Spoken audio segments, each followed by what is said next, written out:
What do I want? I no longer have a reason to live. How did it come to this? How did the personification of determination, perseverance, and hard work end up like this? A broken man who has long lost his dream, living day to day, pitifully working a part-time job just to make ends meet. To understand who Garo is, we must first understand his past. Garo's childhood was a very traumatic one, and like many adults in the real world, carrying your trauma into adulthood is never the answer. We see it in our everyday lives. Corrupt politicians, pastors that take advantage of children, teachers that ruin the lives of their students. They are all just very flawed human beings that were never able to let go of their past. Once they got into positions of power, they weaponized their trauma to ruin the lives of others, forcing them to abide by rules set by their own narcissistic life values. Garo, however, did not have to suffer the same fate as these humans. Garo was willing to work on himself. He was willing to turn his trauma into strength through training and meditation. If only Garo had a mentor that was able to guide him down the right path, the hero hunter would have never existed. The relationship between the young Garo and Bang was a complicated one. Bang was not a good teacher. He was always busy. He never prioritized his students over his job, and that was his biggest downfall. He neglected his students, causing them to grow up weak, fragile, and feeble.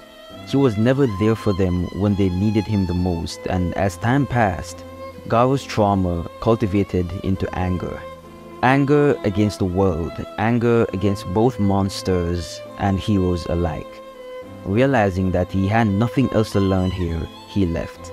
But not before defeating every last student in the dojo, subsequently proving that Bang's neglect of his students made him a failure as a teacher and as a master, a realization that Bang acknowledged himself. You see, Garo had a dream. In order to prevent anyone from going through the things that he had been through, he decided to fix society with his own two hands. He decided to carry the weight of those that are treated unfairly, the ugly of society that no one chooses to talk about. Children like Tereo that didn't have the fame or notoriety needed to have heroes rescue him. Victims of a deeply flawed, egotistical society. We see this all the time. The unfortunate in society being treated unfairly due to the color of their skin, their heritage, their political beliefs, and sometimes even their gender and social status. While those that are more privileged always receive special treatment, being able to get away with things that the average man cannot.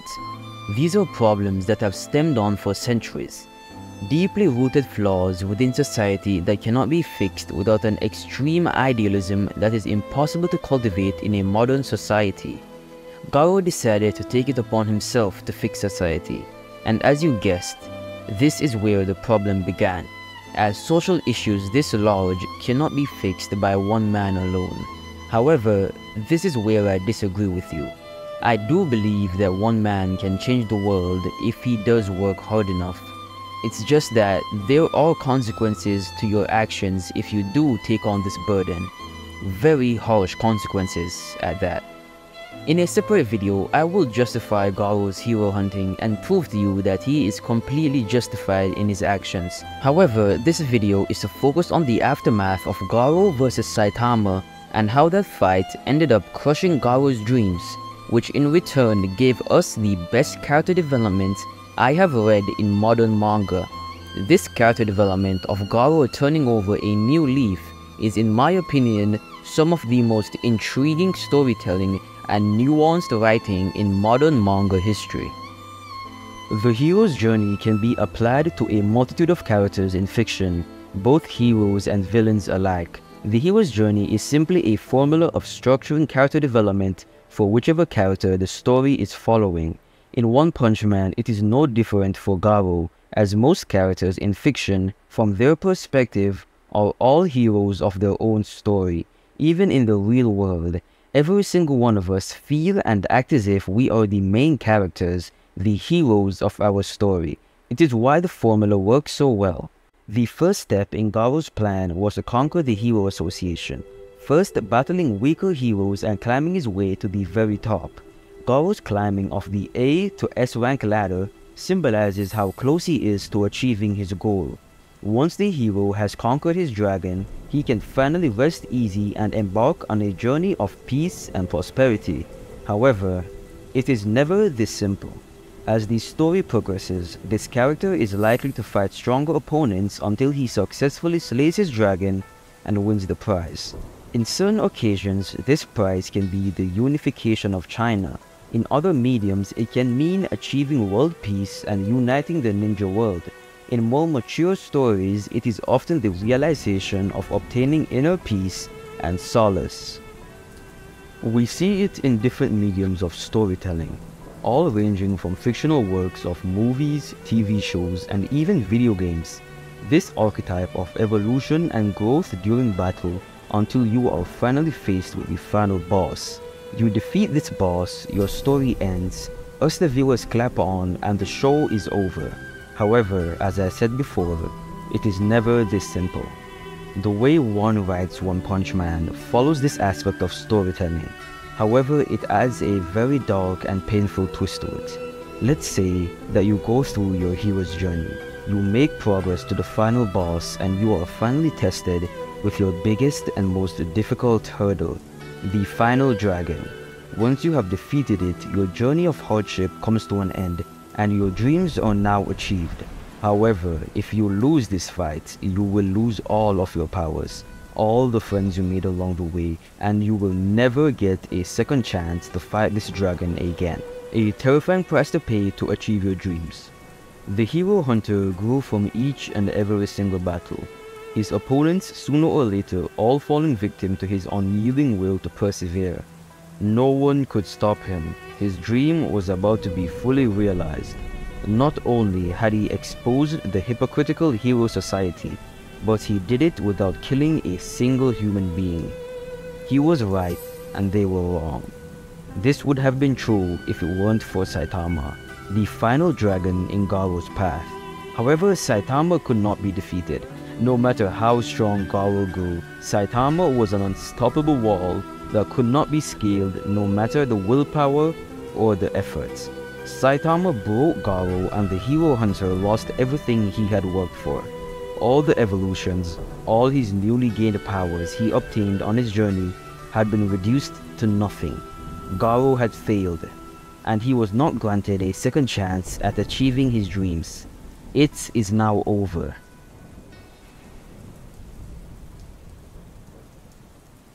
When a man loses his dream, it is a fate worse than him losing his life. While all the heroes tried to kill Garo, Zombie Man realized that Garo wasn't even putting up a fight. The hero hunter, the man that grew from every single battle, overcame every single piece of adversity thrown at him due to his iron will. The man who shattered his limiter countless times had no life in his eyes.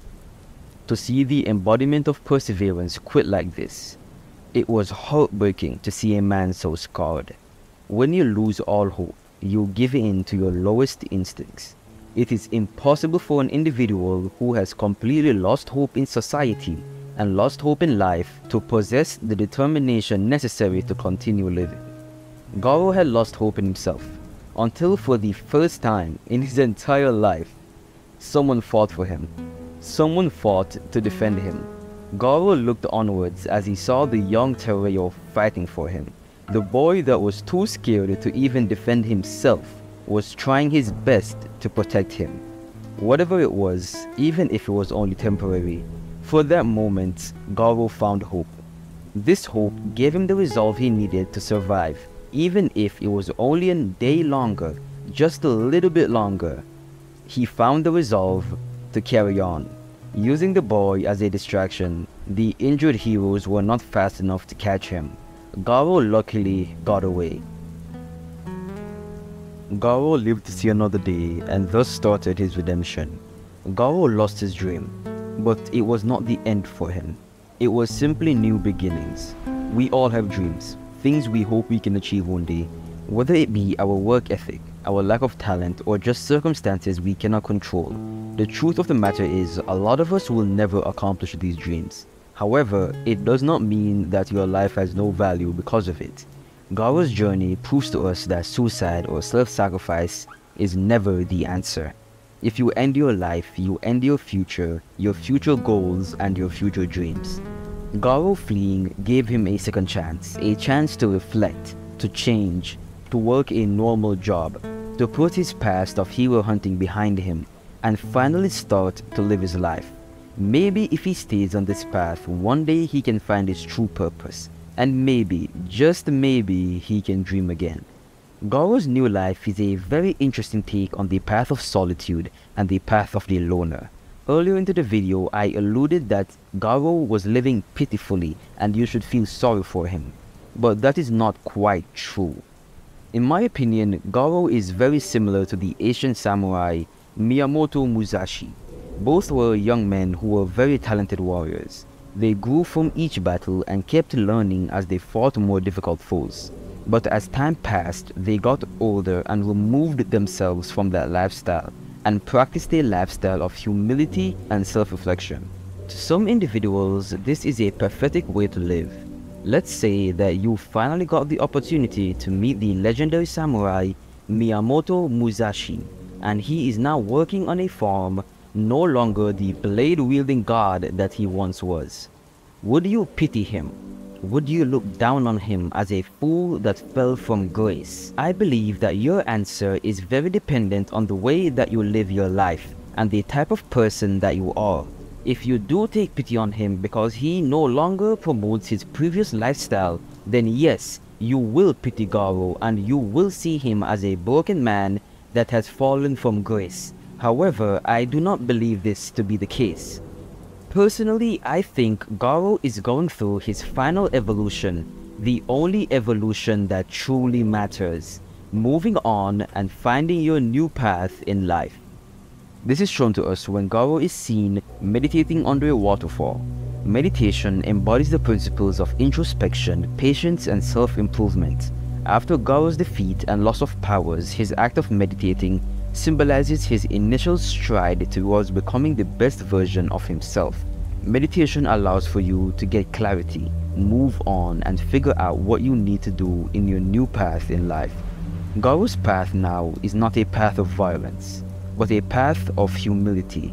Instead of resorting to violence, Garo chooses to be above it. He chooses to be above those who have wronged him, to be above his trauma that has enslaved him for so long, and that's why I love this story so much.